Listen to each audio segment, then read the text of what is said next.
దేశభక్తి గీతం వినబడితే మన ఒంటి మీద రోమాలు లేచి నిలబడతాయి.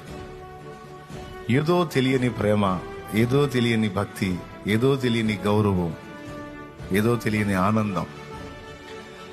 అంటే దేశం పట్ల మనకుండేటువంటి గౌరవం, ప్రేమ, మర్యాద అది చచ్చిపోయిందాక, మన ప్రాణం ఈ మట్టిలో కలిసిపోయిందాక అది పోదు. ఎక్కడ ఎన్నో దేశాల జెండాలు కనపడతా ఉంటాయి, మన జాతీయ జెండా కనపడంగానే ఒక రకమైన పొలకింత, ఒక రకమైన ఆనందం. నాకేనా మీకు కూడా అలానే ఉంటుందా? ఎంతమందికి ఉంటుందో చేతులు ఎత్తండి.